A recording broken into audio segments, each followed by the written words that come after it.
I'm Lebogang Montjane, and I am an old St. Peter's boy. I arrived at St. Peter's in 1978, and I left in 1983. And here we're having a chat with Greg. I know the other people had fireside chats. Now my session is an outside chat. Greg, you don't know a small little fact, actually. When I came back to South Africa in 1996, I sent my applications, because I just gotten a master's degree in education, to various schools to see if there was opportunities, because I was thinking of different things. You do know that you're the only person who actually replied to my email. Sorry, actually it wasn't an email those days, it was it was a message. You're the only one that did it. And actually, you arrived, I sent it to your predecessor who didn't respond to me, and when you came, you received it, and then you gave me a chat, and that's how we met.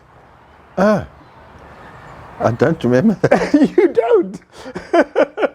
And then, of course, from that, we became very fast friends, because that's when you went to New York and you went to the school I taught at St. Thomas Square School. That's what I recall. Yeah. When I phoned you and asked you for some advice, and then you just so generously helped me get accommodation and told me who to visit. Yeah. That I remember very well. So that was exactly a long time ago. But I think that has characterized your time at St. Peter's in many ways. Because in 1996, I think that I would have been very surprised if there were any black teachers in any of the independent schools. I don't know if that was the case. Zulu teachers. Oh, yes, I forgot. But I'm sure that by 1996, they were not the wives of doctors whose children were going to private schools at that time. So I think but that's been very characteristic of you. I think that you really have embraced transformation and diversity very, very early. And when I think that a lot of your predecessors, and even now some of them are quite resistant to it, but what made you have that kind of world vision so early in South Africa's democracy? Well, I've always seen people as people. And we are a Christian school, an Anglican school, and the thing I love about Anglicanism is that it's so welcoming, and it embraces, it's welcoming to everybody. I've never felt as an Anglican that I'm a member of the chosen race or anything. Religions, like race, are human constructs. Anyway, we have to live our values. Why would we want to exclude or ignore people?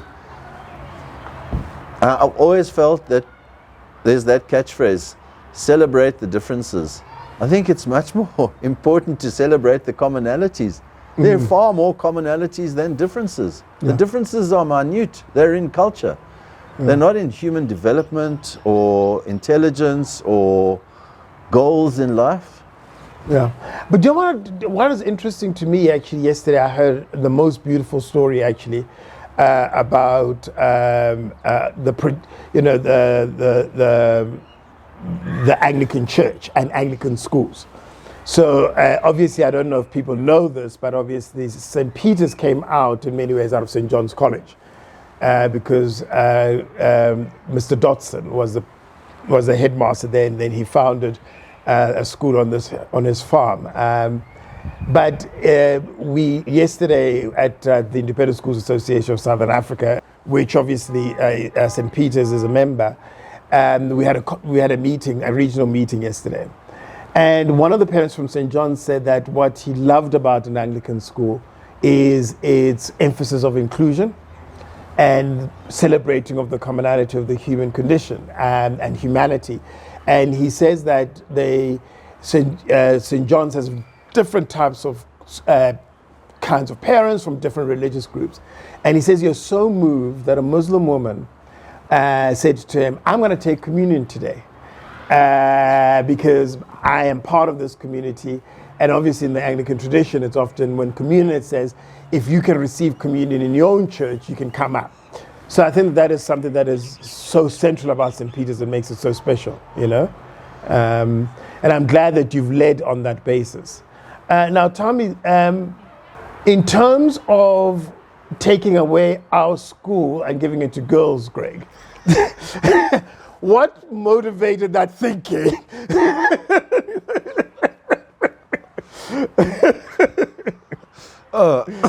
I can hear a whole lot of old boys clapping and cheering you for saying that.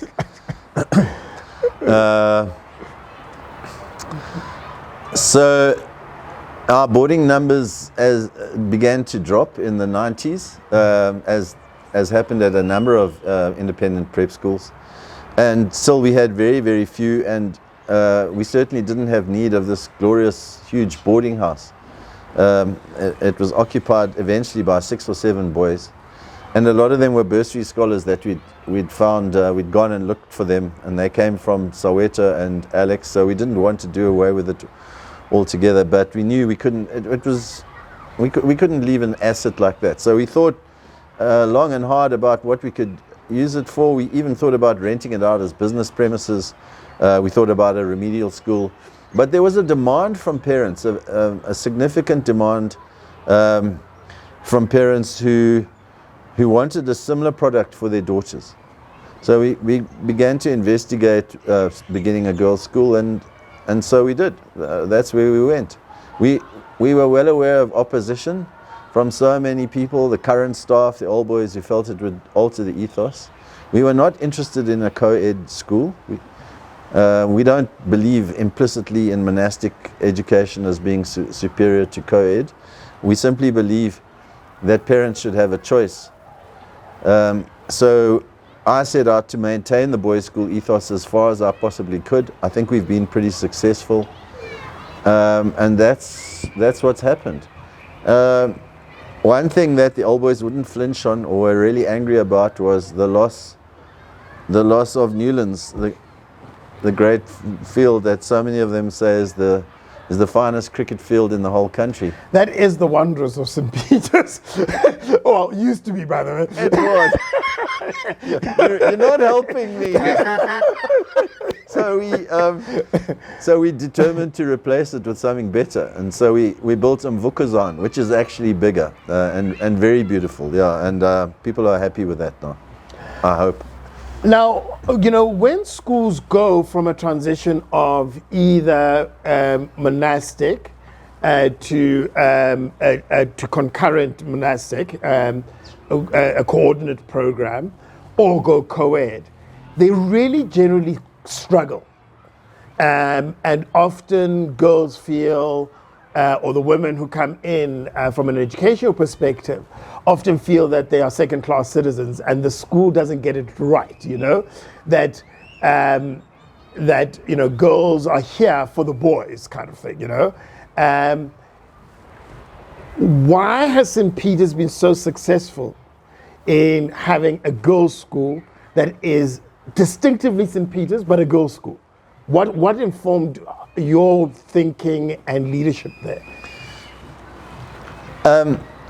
So I think my role, I was very clear with council on my role as rector, that I would not be the head, that we would appoint independent heads, and my job would be by persuasion to ensure that the ethos remained the same. I felt strongly that if I were the CEO that made the decisions, we would never be able to attract good heads if they didn't feel they had independence to act. Mm-hmm. And so that's where we went. Our heads have complete independence, provided they act within the ethos, and we jointly agree on strategic goals and imperatives. But then it's up to them. So they've always had that independence, and we deliberately picked a head from the boys' school, Trish Attlee, to move into the girls' school for ethos transfer. And then secondly, when Trish retired, we picked the most independent-minded head we could find, and we certainly got that in Daryl. And Daryl is adamant that the girls' school is independent, doesn't lag behind, has what it needs, gets what it needs in the way of facilities. And St. Peter's is a person of its word. When we say we're going to build a school with a swimming pool, we provide the swimming pool, with a library, with a computer room. And there was always concern from new parents, where are we going to deliver? They didn't know us. And when they saw we delivered, So at St. Peter's, the girls had their own bathrooms when they arrived. yes, And plenty of them. yes, Because sometimes, when there's co-ed, there's one bathroom somewhere hidden far away just for the girls kind of thing. all right. To add to your point, I love what you're bringing up. To add to your point, it is difficult to find a gents loo in the girls' school. Well, that is a failure on your part because this is still our school.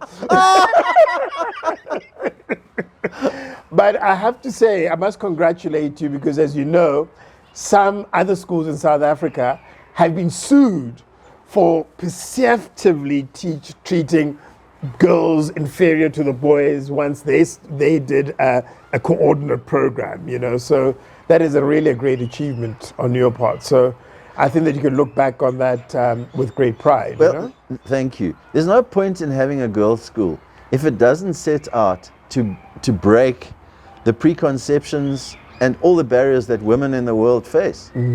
So we have to provide role models, the correct role models. We have to preach equity and equality for not only women, but for different races and religions. So that's in the fabric of that school. Now, St. Peter's is also strange in this. You've got a male headmaster of a girls' school, and now you're going to have a female headmaster of a boys' school. Tell me more about that. It wasn't deliberate. We always pick the best person for the job. But we think that as a role model, as a living example, it couldn't be better.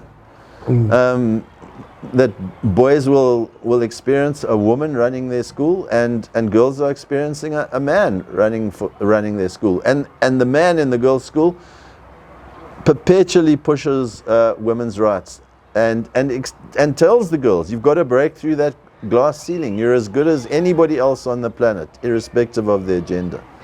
And the boys are not going to have quite the easy ride that they might imagine with a woman running the school. It will make us all better, I think. I hope so. Catherine is tough. Now, I have to tell you that when the grades block went, that was a big thing for me. So that when I arrived at St. Peter's in grade 2, the grades block was where we arrived, and it was a little haven. But I have to tell you that today's boys have even a nicer facility down there. So I have to say that that's something that I'd always felt. But now tell me something about what about the expansion to now pre-primary, which is a project that you're not going to complete, but you've started. What informed that? There were two reasons. One was the staff felt that many of the pre-preps from which we drew our children were so concerned about having their children be accepted at their schools of first choice that they altered their teaching towards the perceived entrance requirements of the prep schools. So another way of expressing it, we would say they taught to the exam. Yeah, it's hard to believe that pre-primary kids are already being prepped for entry requirements. Yeah, it comes from pressure from parents. Yeah, and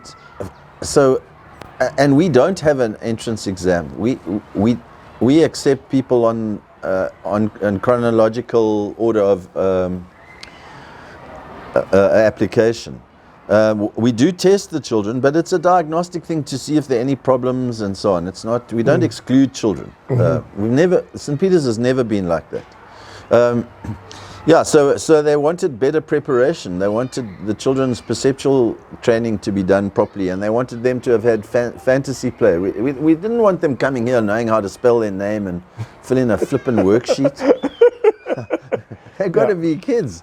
Yeah. St. Peter's is about happy children, because that's how they learn best. So there was that, and then also we were concerned about what was happening in the economy, and we wanted to be a bit more definite, deliberate about an income an enrollment pipeline. But for that reason, we are limiting our pre-prep numbers to half our intake. Okay. So we will still continue to take from outside. Okay. But now tell me something though, you now have raised something that we talked about earlier as well. St. Peter's is one of the first schools to deal with competition of new schools, some of them for-profit with deeper pockets.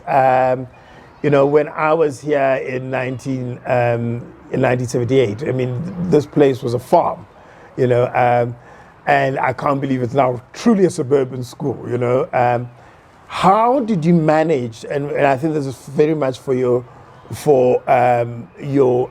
other schools in ISASA that are facing the same problem. How did you keep the school full, or I don't know if it did remain full, when other options started to open up around here, and how did you make sure that you're remaining competitive because people always like the new? Yeah, good point. Liking the new. So there are in fact 32 competitor schools in our catchment area. Wow. And most of them have grown in the last decade or so, or perhaps, the last decade. So I think, and you'll know this as an old boy, one of the features, one of the things that's absolutely part of the DNA of the school is that it continuously looks inwards to improve. It's not like a boy that says, I didn't make it into the team because the coach didn't pick me. Yeah. We never make it outsiders' faults. We always look inside. As a consequence, there's a culture of innovation at the school. Mm-hmm. There's constant improvement. And we had to learn to tell people about that. Mm-hmm. Marketing. We had to tell how we were teaching differently. We had to benchmark it so that we could convince people that it wasn't simply a fad. And so I think there's constantly been newness at the school. Mm. And we just had to bottle that and put it out there. There's tradition, and I think the traditions can all be questioned, and they will all stand up to scrutiny because they're all about the children. Mm-hmm. There's milestones in a child's life here. Yeah. That they really aspire to, and it helps their growth and their confidence.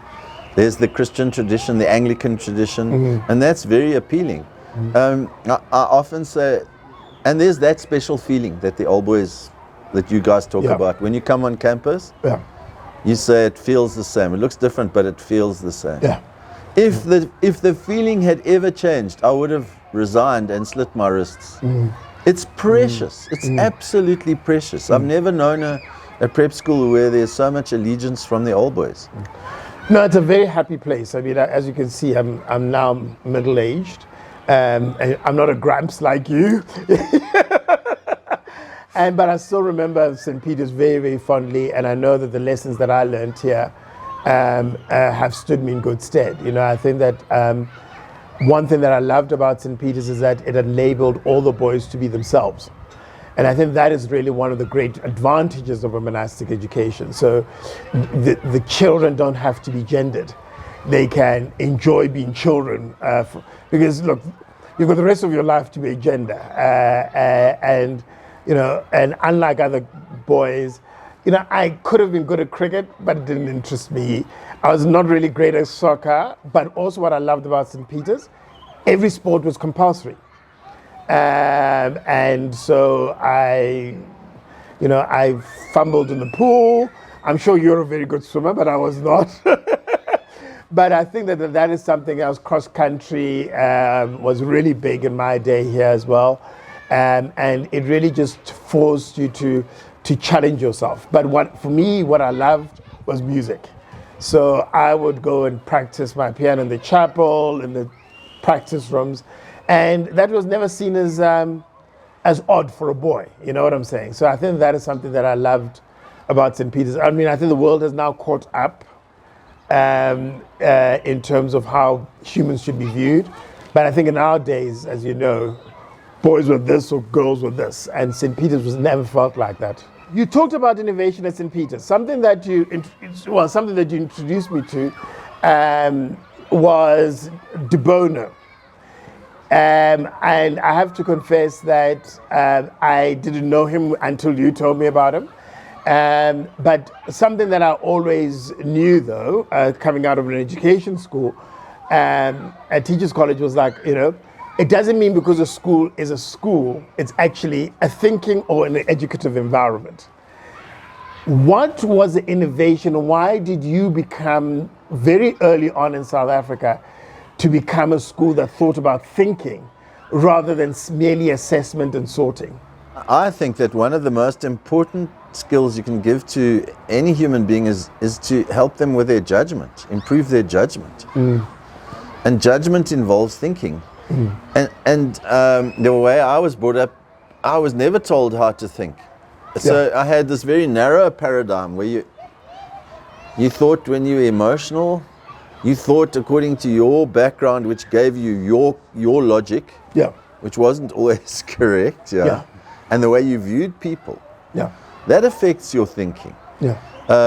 So I thought the greatest gift you can give somebody is some tools to think as comprehensively and as effectively as possible. So De Bono was the start with his many hats, indeed, and his other techniques, CAF, consider all factors, PNI, and so on and so forth. And we could just see the difference in the children. He visited the school. He heard about our thinking program and he popped in. I think he was charging 13,000 US a day then in the late 90s, early 2000s. Wow. And he came here for nothing. He spent the whole day, and I just absolutely adored how the boys treated him. So at other schools, you would have to be a sports star to attract attention. Not an intellectual. They would have. Well, our boys went mad. Wow. We had some boys who didn't have a piece of paper and a pen to get his autograph. They nipped around the corner, took their trousers off, took their boxers on, put their shorts back on, and came with their boxes for him to sign.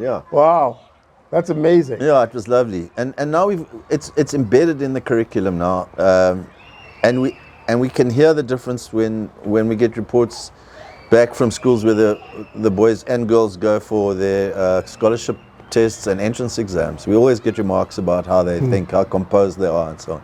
Wow. Now, something that we worked on, thanks to you. In 2018, ISASA, and people may not know this, is the largest and oldest school association in Southern Africa, had a combined conference. It was a big conference, Sandton Convention Center. And then you mentioned to me that the headmaster of Eton had been at St. Peter's. Tell me more about how a school started in 1950 can end up producing a headmaster of a school that was started in the 1600s. So we can't take complete credit. Okay. He came here as a gap student. Okay. And he spent a year here. And at that time he wasn't quite sure what he was going to do. He was going to read history. Okay. But his experience here, he says, unequivocally convinced him to enter teaching. Wow. And when you speak to him, he kept in touch with staff while he was studying. And in fact, one of our old boys studied with him. And when he got to Eton, he said, he's told us that his major goal is to make Eton as warm as he found St. Peter's. Wow. And another perhaps interesting anecdote is this, that his computer password, we all have computer passwords, our IT geeks force us to comply. So Simon Henderson's computer password is, I won't give the whole one for obvious reasons. Okay. I'm sure the Etonians would love to have it. It's FNIMH and followed by some numerals. And the letters stand for Ferber Nothard is my hero. Wow. Wow. And Mr. Northard actually was also my hero, I have to say. I was very fond of him. He taught me geography. And also used to ask me about politics a lot. And I never understood. And then South Africa had a progressive party at that time. So I was always very fond of Mr. Northard, I have to say. So I share something with excuse me, headmaster of Eton.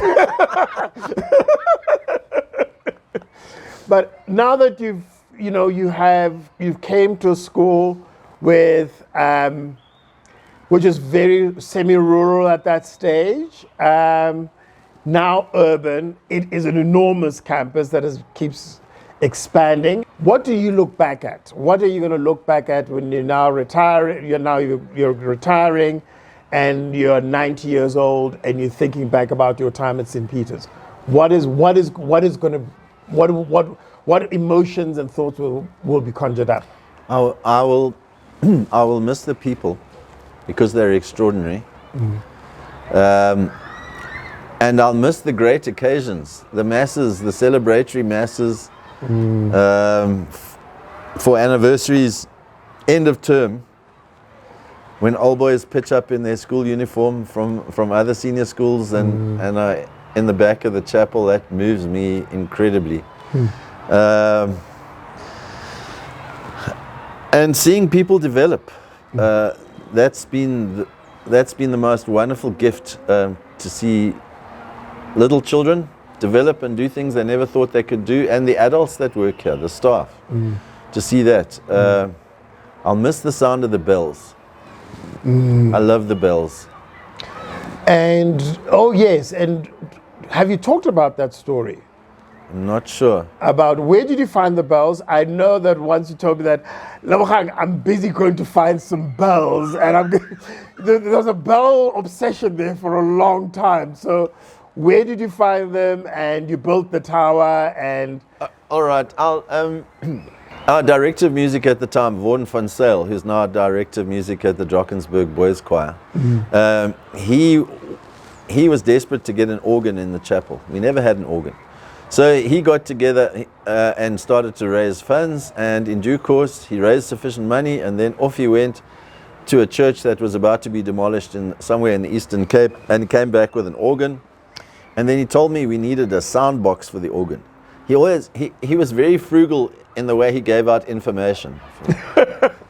Just in case you'd say no, this is too much to achieve. Exactly, yeah.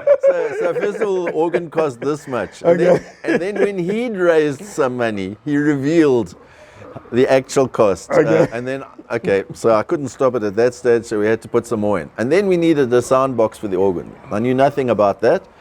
And in my head, it was a double garage-sized construction that came out discreetly somewhere on the chapel, and the pipes would go in there. And then the idea developed more and more as he gradually released more information, and then eventually he told me that the sound box had to go at the back, which was where the car park was. And then we realized there was going to be this ugly structure, this concrete structure, and we couldn't have that. Yeah. So then I thought, well, let's build a tower. Let's build a steeple. But we're Anglican, so we don't really have steeples. Yeah. So it gradually morphed into a bell tower. But before that happened, I told council that we were going to be spending so much on a sound box. Okay. And so I was in the embarrassing situation of having to double the figure, and go back to them and said, oh, mistake.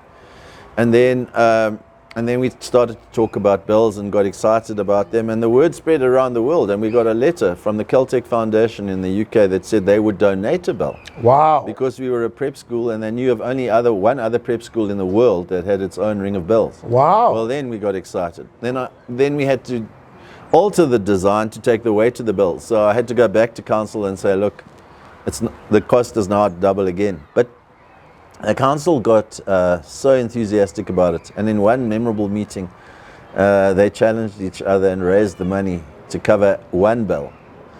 And then another foundation donated a bell, and then an anonymous millionaire who is a single British businessman who did a lot of work in New York. He so missed the sound of bells when he was in New York on a Sunday that he donated a ring of bells to one of the Episcopalian chapels in Manhattan. I can't remember which one it is. Okay. He donated a bell as well. Wow. And then the parents raised the rest. So we have 6 bells. And that's another unique thing that the children learn is bell ringing here. It's another skill, which they love, yeah. Well, I wish I was still a prep school kid. You know I was going to be up in those bells. All up in that, so thank you. But I have to say, Greg, I really have appreciated everything that you've done for our school. I'm so proud of what you have achieved, your support of the old boys, including me, especially at ISASA. Thanks to you, I now have a job that now I know what I want to do when I grow up, and I really love my job every day. And without your support, that really would not have been able to happen. And I have to forgive you for bringing girls onto our campus. But what I love to see is that those girls are St. Peter's girls. You know, they're not different. They are, and I think it's really great for all of us to see that. And thank you for, you know, extending the glory of St. Peter's to girls. Thank you. Thank you, Lebogang. And God bless you. I'm so grateful that you've taken the time to come out and chat. Thank you. No, not at all. No, thank you. I wouldn't have missed it. So, you know, thank you. Bless you too.